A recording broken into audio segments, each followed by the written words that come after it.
Good evening सभी बच्चों को। मैं अतुल कुमार शर्मा एक बार फिर आपके सामने उपस्थित हूँ ईथर टॉपिक को आगे कंटिन्यू करते हुए। बच्चों, हम लोग ईथर के बारे में अधिकांश बातें जान चुके हैं और लगभग मेरे अकॉर्डिंग सारी बातें हम लोगों ने जान ली हैं। मैं केवल इन दो क्वेश्चंस को आपको समझाने के लिए इस वीडियो को बना रहा हूँ। ईथर केवल अपने को डाई एथिल ईथर ही पढ़ना है। डाई एथिल ईथर का निर्माण किस प्रकार से करेंगे और उसकी फिजिकल एंड केमिकल प्रॉपर्टीज क्या हैं, अपने को ईथर में केवल इतना ही पढ़ना है। लेकिन ये दो क्वेश्चंस इतने इम्पॉर्टेंट हैं जिसके लिए मुझे बच्चों इस वीडियो को बनाना पड़ा। इस क्वेश्चन में आप देखेंगे क्वेश्चन दे रखा है कि ईथर को सदैव रंगीन बोतलों में क्यों रखा जाता है। मेरे अकॉर्डिंग बच्चों यह वेरी इंपॉर्टेंट क्वेश्चन है। और इसी तरह से दूसरा क्वेश्चन क्राउन ईथर, बच्चों यह भी एग्जाम में कई बार पूछा गया है। तो मैं इन दोनों क्वेश्चंस के आंसर को आपको बताऊंगा और इस तरीके से आप इस लेक्चर को देखना ताकि आपको इस लेक्चर में ही इन दोनों क्वेश्चंस के आंसर मिल जाएं। बहुत ही सरल हैं और मैं बहुत ही सरल तरीके से एक दो लाइन में सारी बात अपनी स्पष्ट कर दूंगा और वीडियो को बंद कर दूंगा। ईथर को सदैव रंगीन बोतलों में क्यों रखते हैं, यह क्वेश्चन बच्चों इम्पॉर्टेंट आपसे पूछ सकते हैं कि कारण क्या है कि ईथर को रंगीन बोतलों में ही रखा जाता है। बोतल में मैं यहाँ पर इसका डायग्राम भी बना देता हूँ। बोतल में ऊपर के लिए क्या करते हैं, या तो बोतल रंगीन होती है या बच्चों इसके ऊपर रैपर लगा देते हैं। इस तरीके से बच्चों इसके ऊपर बच्चों क्या करते हैं, रैपर को लगा देते हैं। कारण जानते हैं क्या कारण है, मैं आपको बताता हूँ। अगर बच्चों यह ईथर खुले प्रकाश में रखी जाएगी, अगर यह ईथर खुले प्रकाश में रखी जाएगी तो बच्चों खुले प्रकाश, या मैं एक बात और बता दूं, वायु, अगर यह ईथर खुले प्रकाश या वायु के संपर्क में आता है तब बच्चों यह पेरोक्साइड का निर्माण करता है। किसका निर्माण करता है, पेरोक्साइड का निर्माण करता है।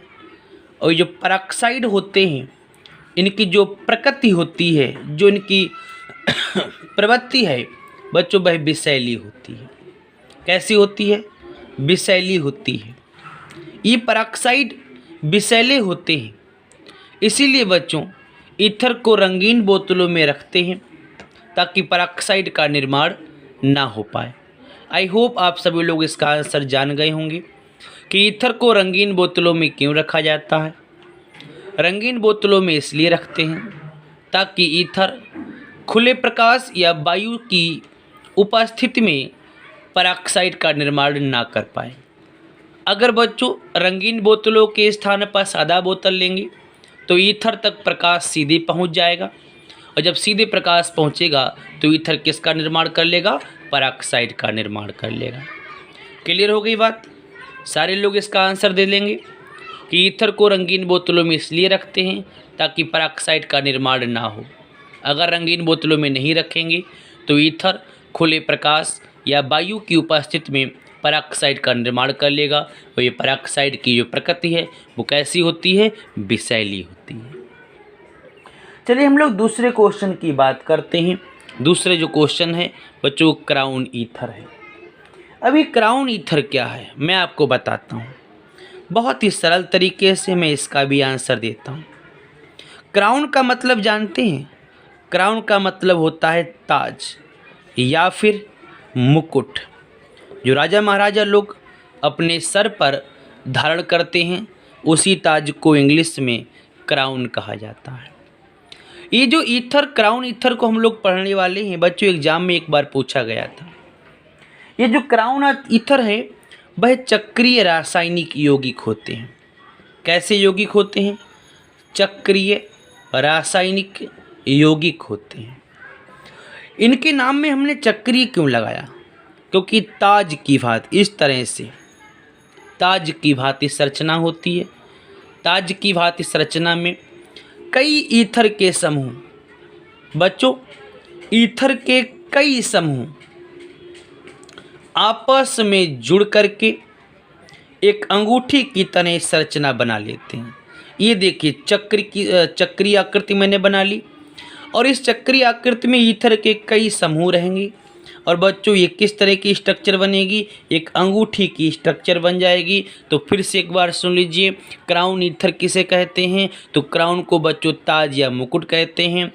क्राउन ईथर चक्रीय रासायनिक यौगिक होते हैं जिनकी आकृति ताज मुकुट के समान होती है। इसमें अंगूठी की जैसी स्ट्रक्चर पाई जाती है और इस अंगूठी की जैसी स्ट्रक्चर में ईथर के कई समूह आपस में जुड़े रहते हैं। तो आई होप आप लोगों को दोनों आंसर प्राप्त हो गए होंगे। पहला, ईथर को सदैव रंगीन बोतलों में क्यों रखा जाता है, और दूसरा बच्चों क्राउन ईथर किसे कहते हैं। मैं इन दोनों क्वेश्चंस के आंसर की पीडीएफ भी आपको सेंड कर रहा हूं। आप पीडीएफ से इन दोनों क्वेश्चंस के आंसर को कॉपी पर नोट कीजिए और समझने के लिए इस वीडियो को आप लोग बहुत ध्यान से देखेंगे।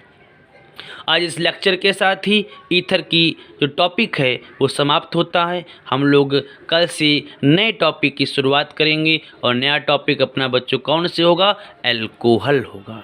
चलिए इसी के साथ मैं अपनी वीडियो को बंद कर रहा हूँ। तब तक के लिए घर पे रहिए, सेफ रहिए।